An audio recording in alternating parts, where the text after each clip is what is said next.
Dans cette vidéo, je vais vous parler d'une pratique qui va réellement vous aider à réussir dans votre activité d'élevage de poulets locaux améliorés, de poules pondeuses.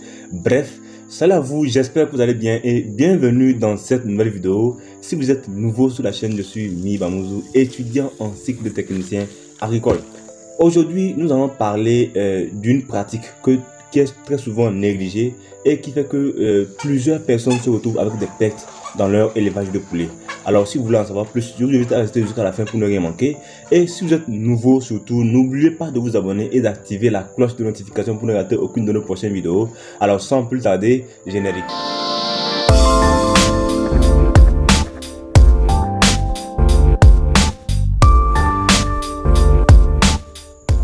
Avant de passer au vif du sujet, pour vous qui êtes intéressés par nos diverses formations, que ce soit la formation complète sur l'élevage des poules locaux améliorés, la formation complète sur l'élevage des poules locales ou bien la formation complète sur l'élevage des poules de chair, veuillez nous laisser un message sur le numéro qui s'affiche en dessous afin d'avoir toutes les conditions d'adhésion à nos diverses formations.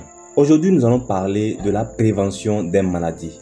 Ce qu'il faut savoir lorsqu'on se lance dans l'élevage de poulets, c'est que dans cette activité-là, on ne guérit pas les maladies, mais on les prévient. Chaque jour, des personnes nous laissent des messages pour nous parler des cas de maladies dans leurs divers élevages et espèrent que nous puissions les aider à trouver des remèdes rapidement pour sauver leurs poules. En effet, ça ne marche pas comme ça. Le but de cette vidéo est de vous faire comprendre que, à partir de maintenant, vous devez prendre toutes les dispositions qui s'imposent afin de prévenir toutes les maladies qui peuvent arriver dans votre élevage. Quel que soit le type d'élevage que vous faites, il est important de prévenir les maladies et non d'attendre de les guérir. Avec les poules, lorsque une maladie a déjà attaqué, on ne peut plus rien faire. On ne peut que utiliser les antibiotiques et en espérant que ça aille mieux. Souvent même ça ne marche pas, donc là, le sujet finit par mourir. Vous devez comprendre qu'avec les poules locales, par exemple, quand je prends les poules locales, vous verrez que la plupart des maladies qui attaquent les poules locales sont soit virales ou parasitaires. Quand c'est parasitaire, il faut utiliser régulièrement des déparasitants. Et vous allez voir que dans les plans de prophylaxie, nous demandons que les déparasitants soient utilisés au moins une fois par mois. Ce qui est des maladies virales, nous demandons à ce que des vaccins soient faits. Donc, il est important de suivre un plan de prophylaxie. Dans un plan de prophylaxie, si vous nous contactez, nous pouvons vous fournir des plans de prophylaxie. Dans les plans de prophylaxie, nous expliquons tout. Vous allez voir un plan détaillé qui vous explique du premier jour jusqu'à tel âge de votre sujet, quels sont les divers traitements que vous devez effectuer afin d'éviter qu'une maladie attaque.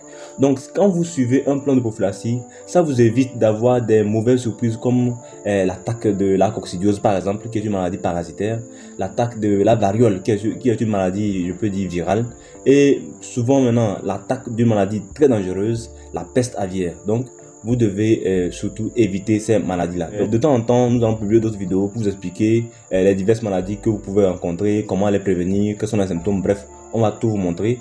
Donc, pour ça, déjà, je vous invite à vous abonner et à activer la cloche de notification pour ne rater aucune de nos prochaines vidéos. Alors, pour finir la vidéo, je vais vous donner encore deux choses que vous devez faire pour réussir dans votre activité d'élevage de poulets. L'entretien et la mise en quarantaine. D'abord, l'entretien. Vous devez entretenir régulièrement votre poulailler. Laver les abreuvoirs, entretenir les mangeoires. S'il faut nettoyer, quand il faut changer la litière, il faut la changer. Nous recommandons généralement de changer la litière après chaque 3 semaines ou 1 mois. Bref, il y a plusieurs choses qu'il faut savoir quand on parle d'entretien. C'est vraiment important. Sinon, vous risquez de perdre vos poules un beau matin. Maintenant, en dehors de ça, la mise en quarantaine.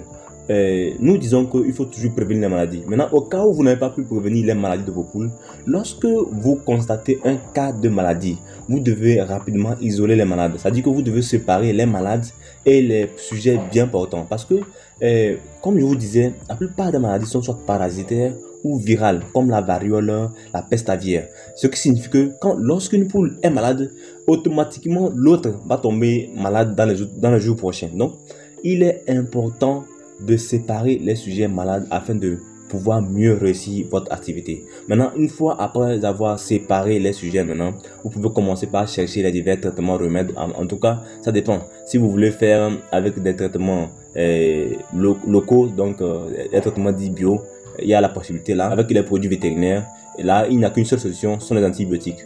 Donc, pour vous permettre d'alléger le mal et parfois même de soigner le mal. Donc, c'est possible. Et pour vous qui êtes intéressés par nos diverses formations, n'oubliez pas de nous laisser un message sur le numéro qui s'affiche en dessous afin d'avoir toutes les conditions d'accès aux formations en question. On se dit à la prochaine dans une vidéo qui sera encore plus positive.